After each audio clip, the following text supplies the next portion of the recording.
Hello friends, welcome back to my YouTube channel doctor Upma physiotherapy. आज हम बात करते हैं बैक पेन की। हमें बैक पेन क्यों होता है, इसके कॉजेस क्या हैं, सिम्टम्स क्या हैं, ट्रीटमेंट्स क्या हैं और इसमें फिजियोथेरेपी का रोल क्या है। तो वीडियो स्टार्ट करते हैं। बैक पेन की प्रॉब्लम होना आज के लिए सिर्फ बड़ी एज के लोगों के लिए ही नहीं बल्कि छोटी एज के लोगों के लिए भी चिंता का विषय बन गई है। बट हम अपनी कुछ आदतों को बदलकर इस समस्या से छुटकारा पा सकते हैं। बैक पेन की समस्या आज के टाइम में एक आम समस्या हो गई है। आपने अक्सर सुना होगा, लोग कहते रहते हैं कि उनके कमर में दर्द हो रहा है, लेकिन वे इस बात पर फोकस नहीं करते कि यह होता किस वजह से है। इस रोग में रीढ़ की हड्डी से जुड़ी प्रॉब्लम होती है। रीढ़ की हड्डी के अंदरूनी पार्ट्स में तरल पदार्थों की कमी हो जाने की वजह से उनके आसपास के हिस्सों में हड्डियां बढ़ने लगती हैं, जिससे कमर में दर्द होने लगता है। कमर दर्द के सामान्य कारणों में शामिल है मांसपेशियों का खिंचाव, मांसपेशियों में ऐंठन और तनावपूर्ण लिगामेंट। ऐसा काम जो ज़्यादा देर तक एक ही अवस्था में बैठकर करना पड़े या जिसमें हाथों का ज़्यादा प्रयोग हो, वे बैक पेन की वजह बनते हैं। अन्य कारणों में ठीक से ना बैठना, खड़ा होना, सही अवस्था में ना सोना शामिल है। बैक पेन के सिम्टम्स क्या होते हैं? बैक पेन होना जब कोई व्यक्ति बहुत अधिक वजन उठा लेता है या किसी वजह से व्यक्ति की कमर में सूजन आ जाती है, तो सूजन की वजह से व्यक्ति को बैक पेन होने लगता है। जब किसी व्यक्ति को कमर में दर्द होने लगता है तो उस व्यक्ति का कमर में का दर्द पैरों तक भी चला जाता है।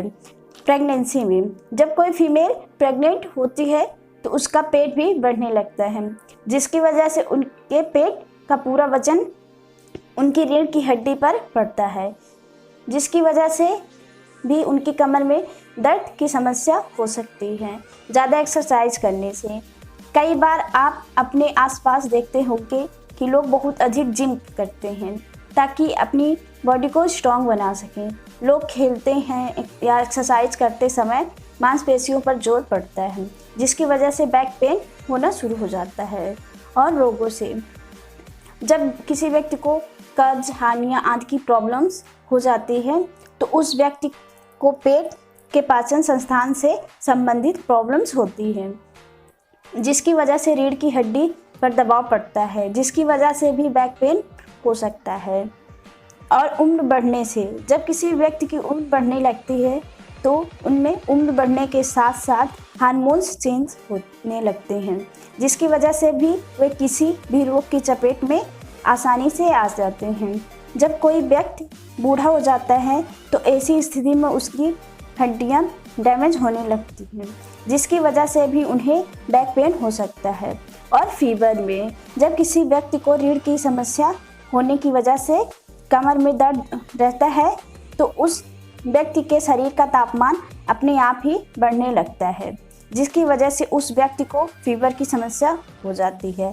और वीकनेस की वजह से जब किसी व्यक्ति पेशेंट को बैक पेन होने लगता है तो उसके शरीर में पेन होने लगता है और उनके हाथ भी सुन्न होने लगते हैं, जिसकी वजह से उन्हें एनर्जी की कमी होने लगती है और उनका वजन भी घटने लगता है। बैक पेन के कारण कई हो सकते हैं। डिस्क खिसक जाना या स्पॉन्डिलाइटिस या कमर की हड्डी या मेरुदंड वर्टिब्रा के बाय बर्थ डिफेक्ट या बढ़ती उम्र के कारण, इन हड्डियों का कमज़ोर हो जाना आदि। बहुत से कारण तो वे हैं जो सीधे मेरुदंड की बीमारी से ताल्लुक़ रखते हैं, लेकिन शरीर में कहीं दूर बैठा कैंसर भी ऐसा दर्द पैदा कर सकता है। अब बात करते हैं कमर दर्द होने के कारण क्या होते हैं। स्पाइनल कॉर्ड के बोन में दर्द होने के कारण हैं कई कारण हैं, जैसे खराब जीवन शैली, उठने बैठने का गलत पोस्चर, उम्र बढ़ना और आनुवंशिक कारण। सिर्फ पीठ दर्द ही नहीं बल्कि स्लीप डिस्क जैसी समस्याएं भी होती हैं, जैसे ऑफिस में एक ही अवस्था में गलत पोस्चर में ज़्यादा समय तक बैठने से पीठ, कमर या गर्दन के दर्द से जूझना पड़ सकता है। गलत कुर्सी और जैसे टाइपिंग की गलत टेक्निक और ठीक ढंग से खड़े न होना या बैठने से भी बैक पेन दर्द हो सकता है। और अत्यधिक तनाव लेना भी कमर दर्द के कारणों में से एक है। दरअसल आपका ज़्यादा तनाव लेना आपके ब्रेन के साथ साथ तंत्रिका तंत्र का भी प्रभावित करता है और स्पाइनल कॉर्ड के बोन वाले प्लेस पर दर्द पैदा कर सकता है। और हड्डियों का कमज़ोर होना भी कमर और पीठ दर्द होने का एक प्रमुख कारण है। हड्डियां मजबूत रहें इसके लिए कुछ व्यायाम और सही खानपान को दिनचर्या में शामिल करना बेहद ज़रूरी है। हड्डियों के लिए कैल्शियम का सेवन ज़रूरी है और आप किस चीज़ पर सोते हैं यह भी बेहद अहम होता है। अगर आप मोटे नरम गद्दे पर सोते हैं जो काफ़ी स्पंजी है तो यह आपके कमर दर्द या पीठ दर्द का कारण बन सकता है। कोशिश करें कि गद्दा थोड़ा कठोर हो जो पीठ और कमर के लिए सहयोगी हो। अब बात करते हैं कमर दर्द से बचाव के लिए, प्रिवेंशन ऑफ बैक पेन। सबसे पहले कमर दर्द को ठीक करने के लिए हमें प्रतिदिन नियमित रूप से सुबह के समय एक्सरसाइज करना चाहिए। और जिसको बैक पेन रहता है उसे ज़्यादा देर तक एक ही जगह पर बैठकर काम नहीं करना चाहिए। जिसको बैक पेन रहता है और उसे लंबे समय का काम करने पर थोड़ी थोड़ी देर में उठकर टहलना या पैदल चलना चाहिए। और हमें नरम और गद्देदार बिस्तर पर सोने से परहेज करना चाहिए और सख्त बिस्तर पर सोना चाहिए। जिसको बैक पेन रहता है उसे भारी वजन नहीं उठाना चाहिए, लेकिन आप अगर उठाते हैं तो बहुत ही सावधानी से झुकना या खड़ा होना चाहिए। हमें सीधा बैठना चाहिए ताकि कमर झुके नहीं और कमर दर्द से बचा जा सके। और बैक पेन वाले पेशेंट को कैल्शियम और विटामिन की मात्रा में भरपूर भोजन का सेवन करना चाहिए। और बैक पेन वाले पेशेंट को ठंडे पानी से नहाने की जगह गर्म पानी से स्नान करना चाहिए।